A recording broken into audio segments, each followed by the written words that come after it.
Alright, actually found a pair of snap ring pliers. It's amazing what you find when you get yourself in too deep. They're old and they're crusty, but they did the job. Okay, so now, still nothing comes up. Right, so, turns out that bearing on the spindle was a press fit.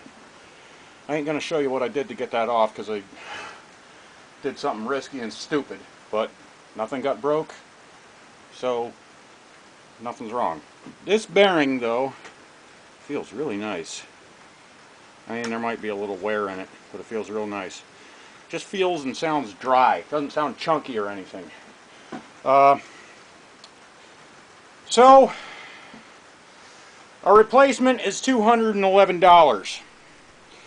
And you can get a bearing with the same dimensions, but you can't get that snap ring groove, apparently, unless you go through Logan Actuators.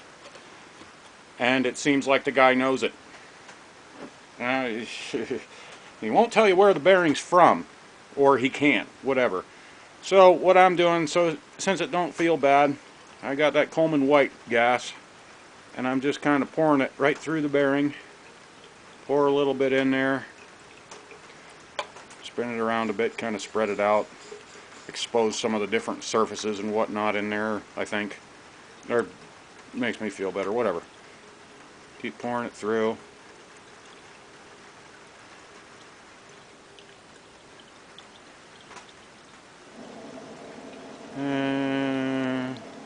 Alright, yeah, spin it a little bit. You know, listen, it just sounds dry. That's the air compressor running. No, I'm not spinning the bearing with air. Alright, so now, get the thing out so it'll stand up. And now, I'm just taking my air. I'm just blowing straight through. Trying to blow every ounce of crud out of it. Turn it over, go back through that way. Everything loose that I can. And earlier when I was doing that, the bearing wouldn't spin that freely after I blew on it. It's starting to, there's still crap in there, but I'm starting to get it out. And you'll look, that's all the junk that came out of that bearing. That's probably why you don't do wood on your engine lathe. But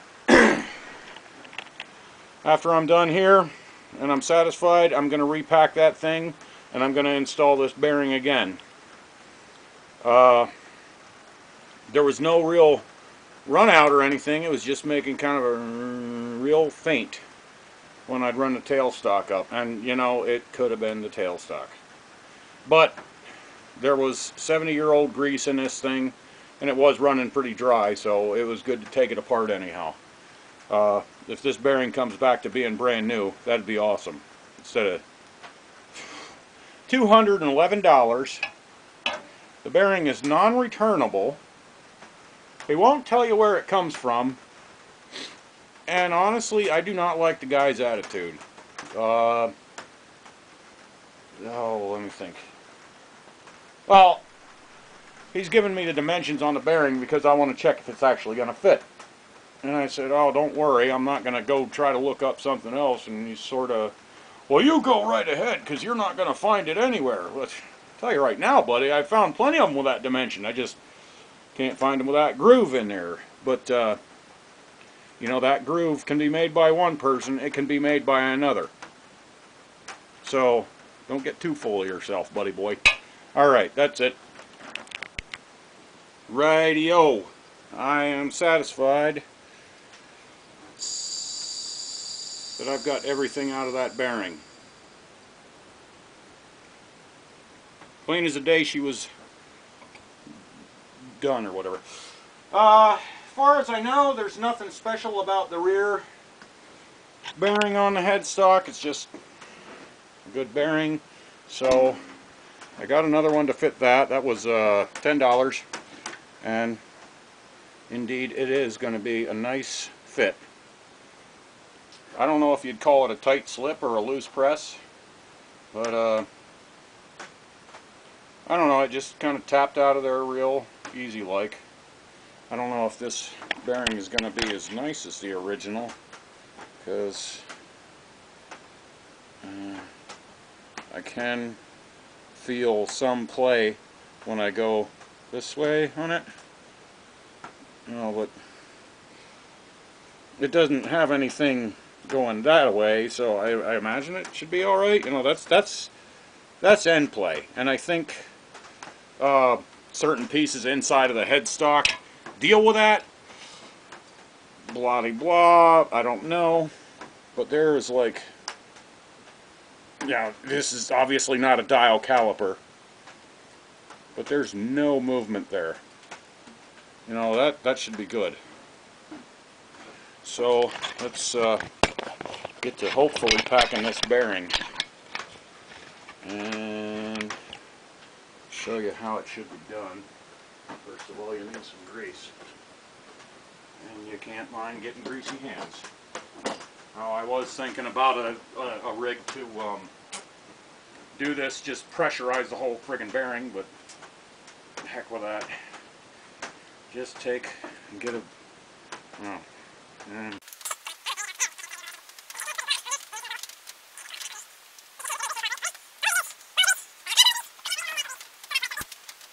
in your hand, you're going to take and just sort of take little bites out of it and press it down into the bearing. Press the bearing down into it like that. Take little bites out. I can't hardly see what I'm showing you, but eventually you're going to see it pushing up out the other side of that bearing, hopefully.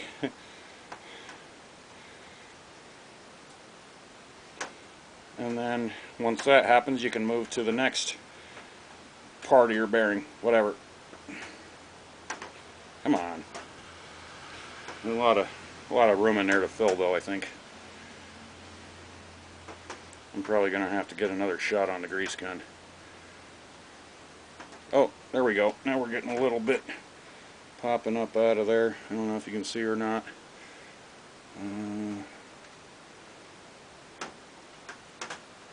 Yeah, it's coming up out of there. So that means that section of the bearing is completely packed. So when you got grease coming up like that all around, you know your bearing is packed. So you keep doing that, rinse and repeat until done, and you ought to hopefully end up with a well-packed bearing. Later. Alright, I'm going to scrape some of the excess grease off of here. It's well packed, because I got grease coming up all around, but I'll see if I can get a little bit off of here to actually show you, maybe again, or better, or be redundant, but to show you what I mean about packing a bearing, because this is pretty dang important. You can't just smear grease all over it and hope for the best. You gotta get that grease in there. Alright, right down in here, you're gonna look in this gap, and hopefully this will show up. I think it is. Yeah, it should be showing up. We can get another one. You can see it forcing its way out of there,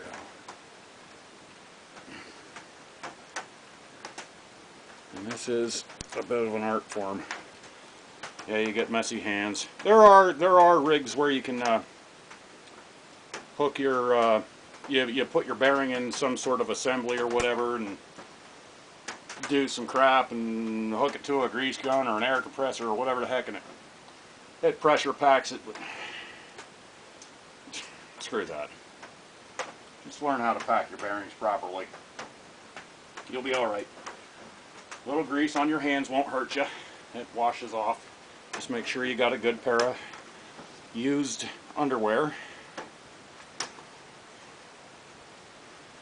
And you'll be okay. And I got a little solvent here. I can completely clean the grease off my hands. So I can shut the camera off. And probably ruin the camera because of the solvent on my hands. Who knows? But I'm getting another one anyhow. This camera's being a real jerk face. Alright.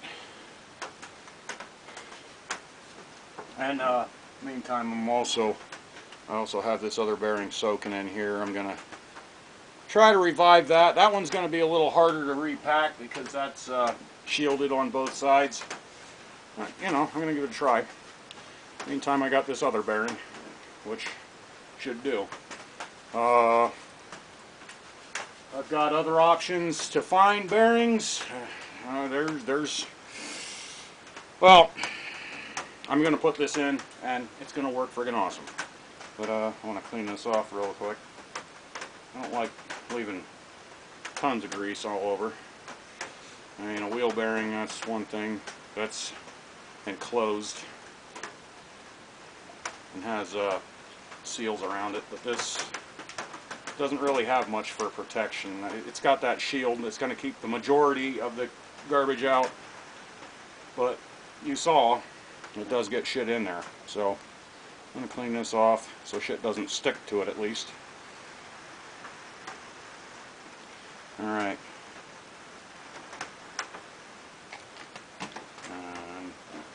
God, that's some nasty underwear, man. Ooh. Woo! Somebody didn't quite make it. I don't have any underwear jokes. Just insert your own underwear jokes here, and that'll be great. You know? Get that groove cleaned out nice. Alright, how does it feel? Oh, it feels great. And it's nice. Feels like a brand new bearing. No chunkiness, no rough spots. It just feels great. And you can see it's forcing more grease out around the shielding and out this side. So that thing was well packed. If it's spitting grease out, you know you did a good job. Probably. I don't friggin' know. Right. Let me get the excess off. And let me think. If I install this, well, now it's going to be a whole lot of think, because it's coming to put this thing back together. I might have to go back and watch my first video that I uploaded on this. But I'm glad it's there. Alright. This could work. This could work. Okay, guys. I'll be back with whatever. Okay, we are pretty well back together on the headstock. I'm going to have to do a little work on this adjuster. I think I got to take this apart and get these threads even, because this serpentine belt that we got to replace the flat belt is just a bit short. I got super lucky I didn't break something when I took this apart. I didn't notice that set screw, and I didn't notice that one down in there. And I'm pretty sure that Zippo even told me a while ago when we were talking about this that there would be set screws in there. I am super lucky that I didn't break the screw right out of that bowl gear. Holy crap. Feels nice though.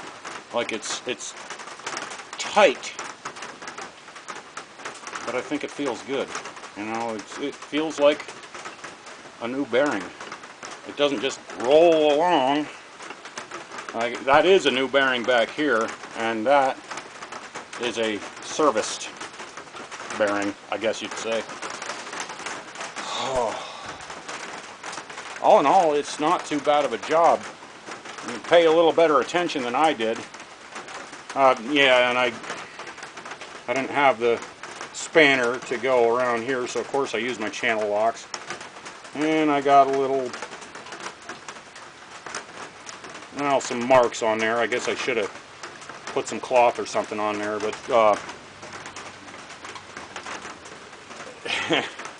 I'll polish that up if that really bothers you. No, but screw you, I won't. That's a beauty mark. Put the belt guard back on, but before I do that, I'm gonna get this sorted out.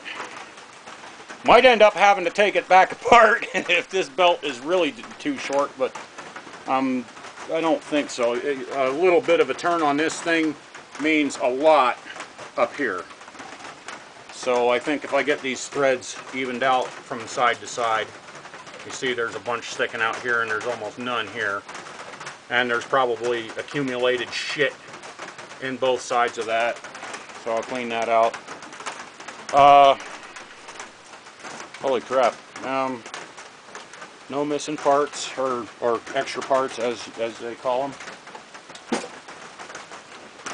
That's, holy crap.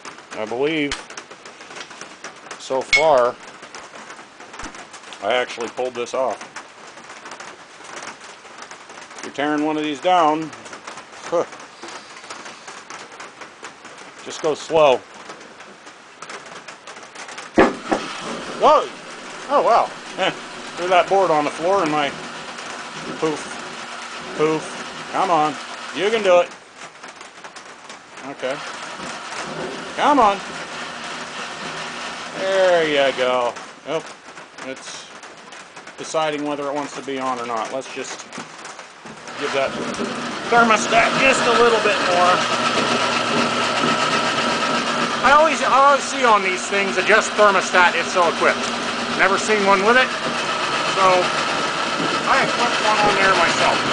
That's actually made for this type of heater. All right, let's move this stuff out. Okay, feels like my camera just did something. I don't know. All right, yeah, that's pretty well it. I will check back with results. I'm pretty happy so far though. And if I do got to take it back apart, it's not a huge deal. It does kind of suck because everything's got to go in kind of at once before you shoot the spindle in there. But it really isn't too bad. Alright, turns out this belt is too short. So that adjuster run all the way up and these just not able to, oh my god, my camera's doing something funny. These completely loose, not even holding anything. It's just able to get onto those, onto the pulley. So I'm sitting here with a cerebral lubricant and thinking.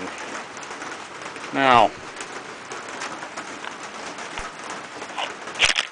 let's see.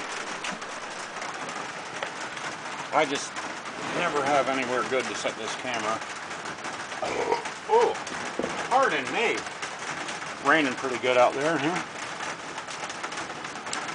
Alright, so I've got a little bit of thread sticking out on both ends of this, and they're both bottomed out. But if I run this, take this all the way out, and I look down in there, it isn't quite tapped all the way to the bottom. I'll have to get a flashlight down in there and look better. Yeah, there's a good 1/4 inch more that I can tap this, on both of these. And obviously it's not going to give me a 1/4 inch there, but I can tap both of these a little more and get a little more adjustment. And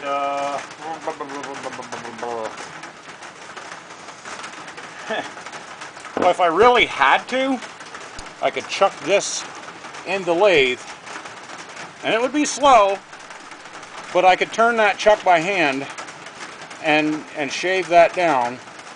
I mean, at this point I can't run it with the motor, but I could do it by hand, shave that down, and run a die on this side. I can't do it on this side because that's backwards thread, but on this side I could get a little more.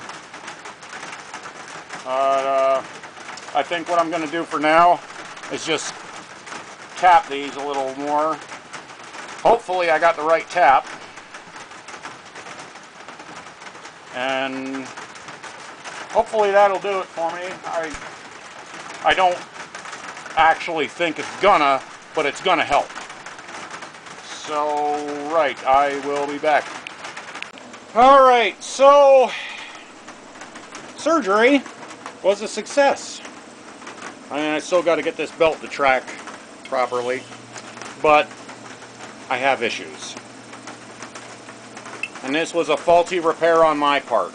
A while ago, we switched from acetylene to propane, and the welding tip I had, apparently, well, it just did not work with propane. You could get like a dying Bic, lighter flame with it. So anyhow, I had this too tight one day, and I broke this off. And I was very disappointed. But I managed to braze it with the cutting torch, and I was very, very careful not to melt it, not to turn the cast iron molten. But, well, that held up for quite a while.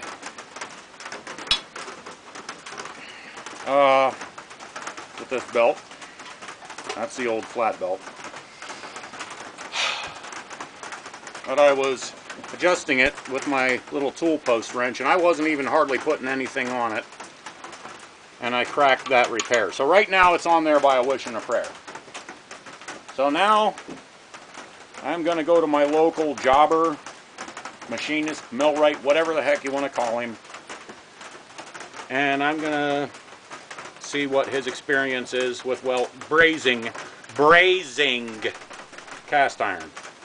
I can take a piece of, I believe it's 3/8 by 16 all thread and stick through there. I can do all the prep work for him, just the same as I did before.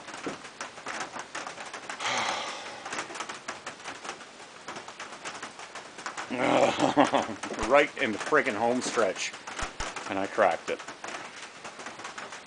It's not a big deal though. I mean, if I had to, certainly, yes, I could give it another go with the cutting torch. But that's...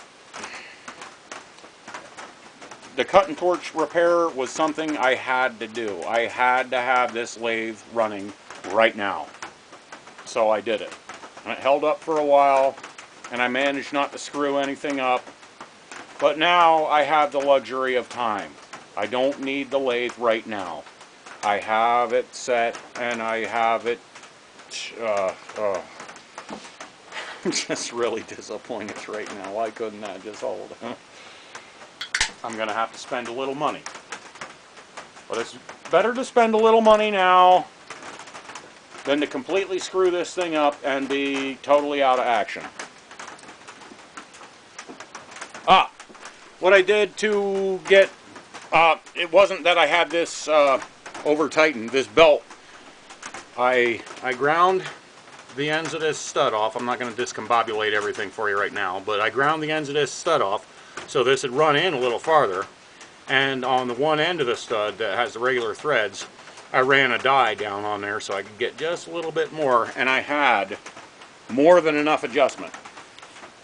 So at that point I started trying to get the belt to track properly, and that's when I cracked that bad repair. I mean, that's all I can say. It was a bad repair because I was just going on it with this little thing and hardly putting any torque on it at all, and it cracked. Disappointing. Yes, it's disappointing. And I still don't like it because I have these things run all the way dead, all the way down. They're tight. And these are not quite, but it will live again. It's a minor setback. It's not a big deal. I'm going to have a cigarette, drink a beer, and drink a beer and just say enough's enough for tonight. And tomorrow I will. Oh boy, I don't know about tomorrow. Oh, I can wait till after the holidays. I don't have any projects. I have time. Okay, so if you stuck with me this far, thanks for watching. And just be careful when you're doing your machinery. Later.